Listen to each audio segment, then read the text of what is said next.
Bapak Ibu Jemaat GKI Kelasi Solo yang saya kasihi dalam Tuhan Yesus Kristus, Shalom. Apa kabar kita hari ini? Saya berharap kita semua dalam keadaan sehat, penuh sukacita di dalam menjalani kehidupan kita hari ini. Sebelum kita memasuki semua aktivitas kita hari ini, mari kita sama-sama mendengar dan merenungkan firman Tuhan yang saya ambil dari Alkitab Perjanjian Baru, yaitu Injil Matius pasal 8. Kita baca dari ayat 14 sampai dengan ayat 17. Sebelum kita baca, mari kita berdoa memohon bimbingan Roh Kudus. Mari kita berdoa. Allah Bapa kami yang ada di surga, kami mengucap syukur karena kasih setia-Mu senantiasa menyertai kami. Kami bangun pada pagi ini dengan selamat.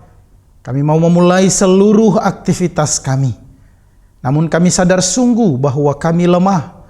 Karena itu kami mohon firman-Mu yang adalah kekuatan di dalam hidup kami. Kami hendak membaca dan merenungkannya, dan biarlah Tuhan senantiasa menuntun dan menguatkan hidup kami hari ini. Terima kasih ya Allah, berfirmanlah karena kami telah siap mendengar. Di dalam nama Tuhan Yesus kami berdoa. Amin. Matius pasal 8 ayat 14 sampai dengan ayat 17, firman Tuhan berbunyi, setibanya di rumah Petrus, Yesus pun melihat ibu mertua Petrus terbaring karena sakit demam. Maka dipegangnya tangan perempuan itu, lalu lenyaplah demamnya. Ia pun bangunlah dan melayani dia.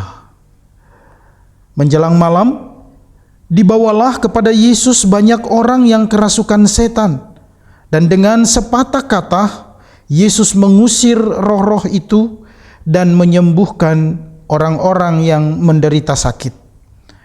Hal itu terjadi supaya genaplah firman yang disampaikan oleh Nabi Yesaya.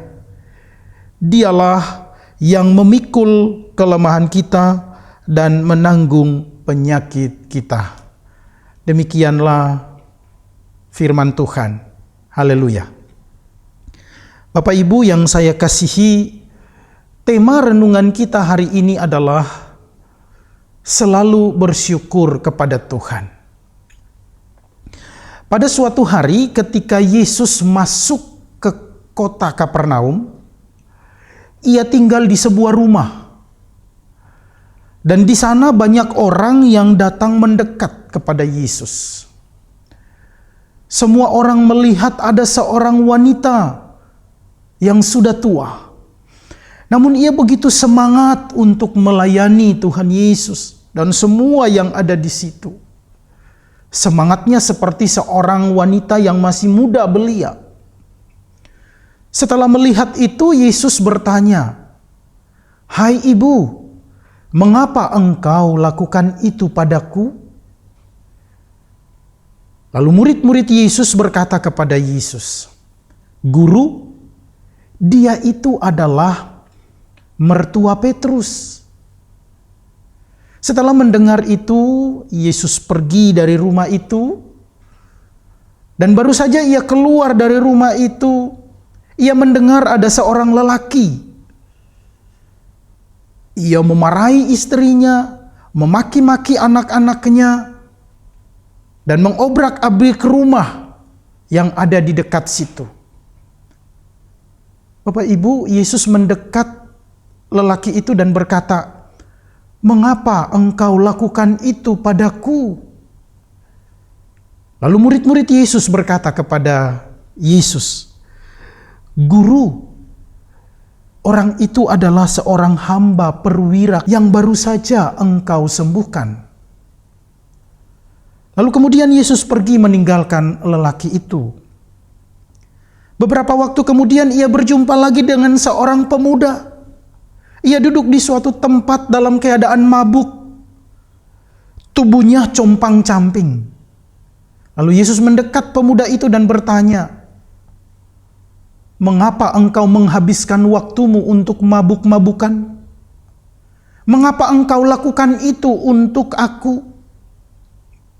Murid-murid Yesus itu pun berkata kepada Yesus, Guru, pemuda itu adalah orang yang engkau sembuhkan dari sakit kustanya. Lalu Yesus pergi meninggalkan pemuda itu. Bapak Ibu yang saya kasihi dalam Tuhan Yesus Kristus, kisah ini mengangkat 3 orang di dalam perikop ini. Manakah yang menurut Bapak Ibu selalu bersyukur kepada Tuhan? Wanita yang tua ini? Atau seorang lelaki itu? Atau seorang pemuda tadi?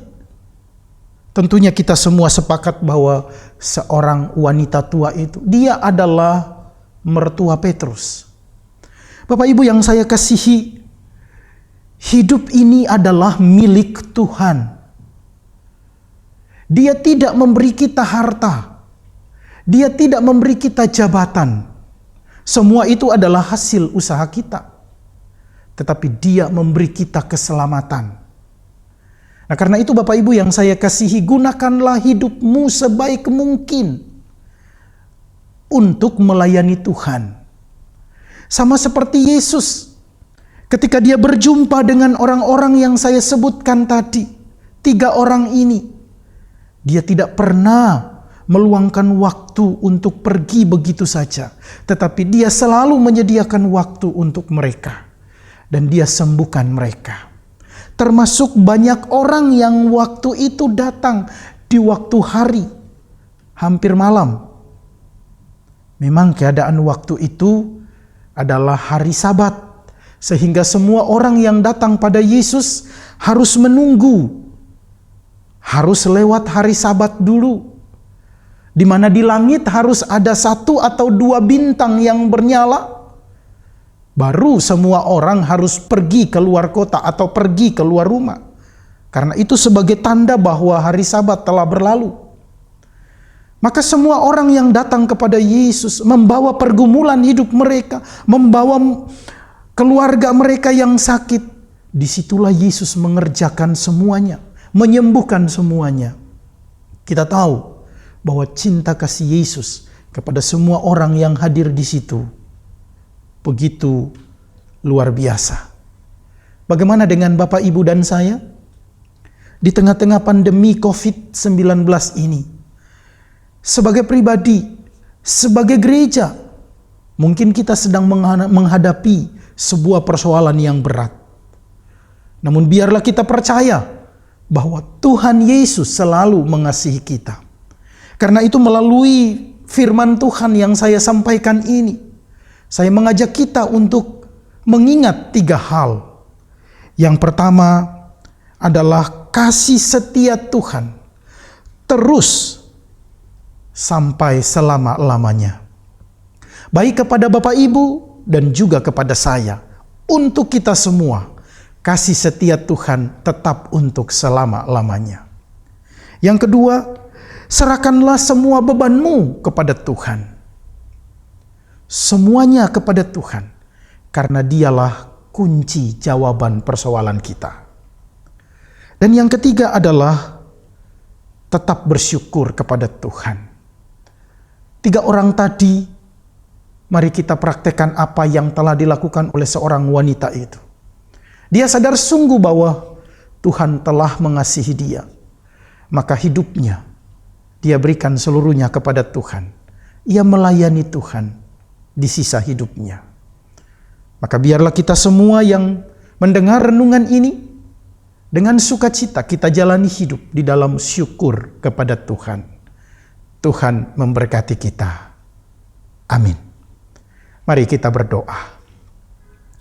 Bapa kami yang ada di surga, kami telah mendengar firman-Mu yang adalah pelita di dalam hidup kami. Tolong kami Tuhan di dalam semua aktivitas kami hari ini, agar apa yang kami kerjakan semuanya berkenan kepada Tuhan dan untuk memuliakan nama Tuhan. Berkatilah gereja-gereja di GKI Kelasi Solo ini, di dalam seluruh aktivitas kami. Berkati juga jemaat Tuhan di wilayah Kelasi Solo ini. Di dalam setiap pergumulan kami. Kami serahkan hidup kami seluruhnya di dalam tangan pengasihan-Mu. Terima kasih atas kasih setia-Mu ya Tuhan. Di dalam nama Tuhan Yesus kami berdoa. Amin.